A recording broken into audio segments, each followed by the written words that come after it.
Hi guys, welcome to my channel. So today we're going to be creating this beautiful blue spotlight eye. We're going to start by priming our lids and carving our brows. I like to use the P. Louise base. This base is incredible. It grips the shadows so well. It's just a dream.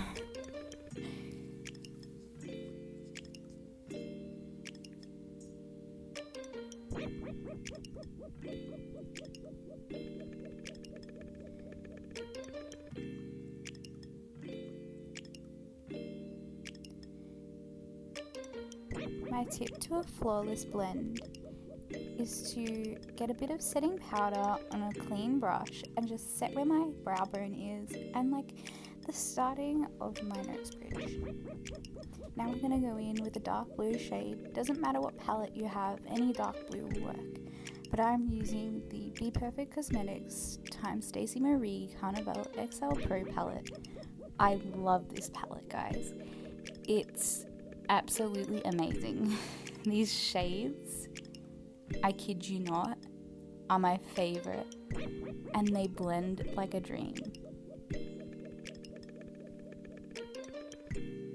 We're going to place the blue shadow just in the inner and outer corners of our eyes, but not too close to the edge. I made a bit of a mistake near the outer corner, but that's okay. We fix it in the end anyway.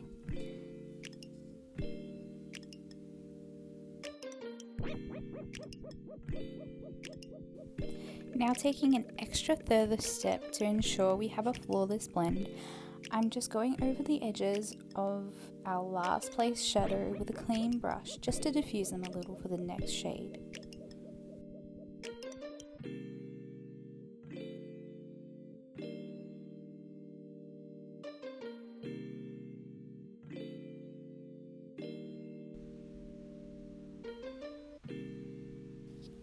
Now we're going in with a medium blue just above that shade in the area that we diffused.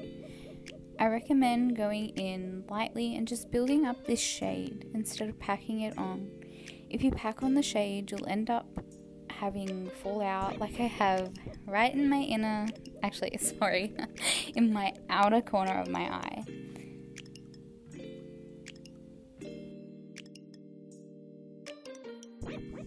At this point in the blend, it's more of a trust the process kind of moment. It's easy to give up, but trust me when I say it'll work out in the end.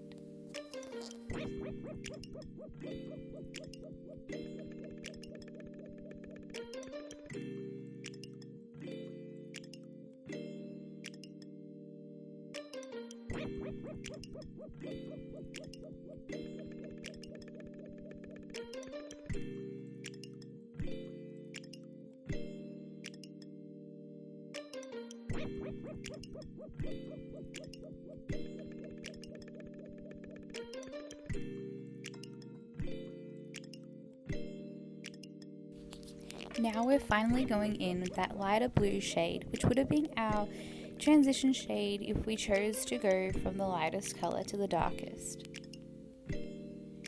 Remember to use a light hand when it comes to this shade.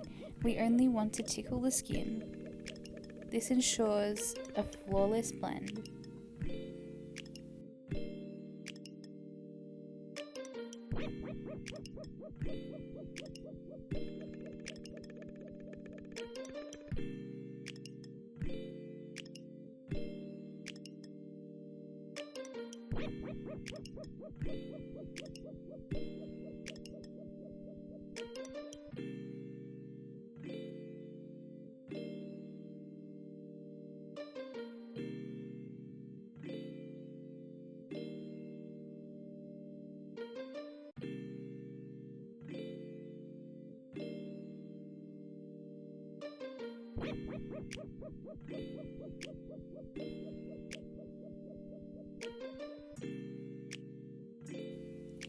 Now I'm just going back and forth with the colors that we used before, just to make sure that we have a nice smooth blend and there's no harsh edges.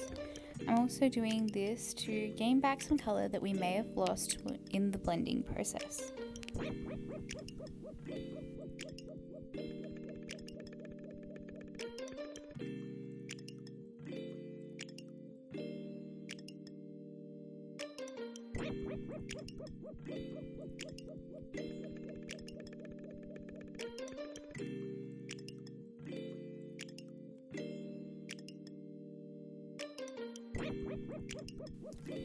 Now we're just prepping our lower lash line. I recommend doing this step after applying a liner in your waterline, but I was a bit over the place today. So I'm now applying a Morphe gel liner in the shade Jet.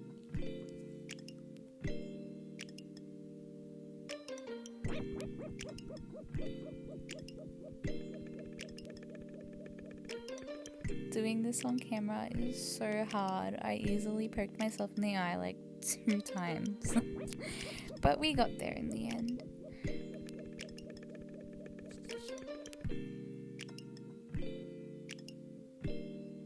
Now on the lower lash line, I'm just going in the same kind of pattern as on the lid, with all the colours that we used on the lid.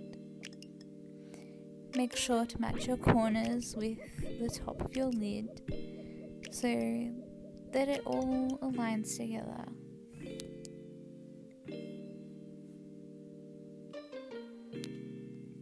I tried to keep the blending process as real life as possible, but I thought I may speed this up a little just to save you guys a little time. This step is optional, but I like to do this to ensure that my under eye is nice and flawlessly blended. I'm just getting a little bit of setting powder and placing it underneath where my supposed last shade would be. After this, we're now going in with our last shade to top off the look.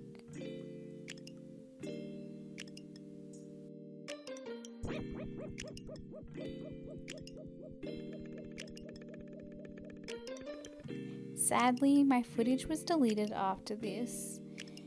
I then applied the NYX glitter primer along with the Sugar Babe Cosmetics Aurora pigment. This pigment is insane. And peep those Sire Beauty lashes. This is the style Iconic. I absolutely live for this style. Now I'm just applying some more glitter primer on my cheeks just to use the pigment as a highlighter. Using a primer such as the NYX glitter primer just allows the pigment to be more opaque and blinding. I really recommend this.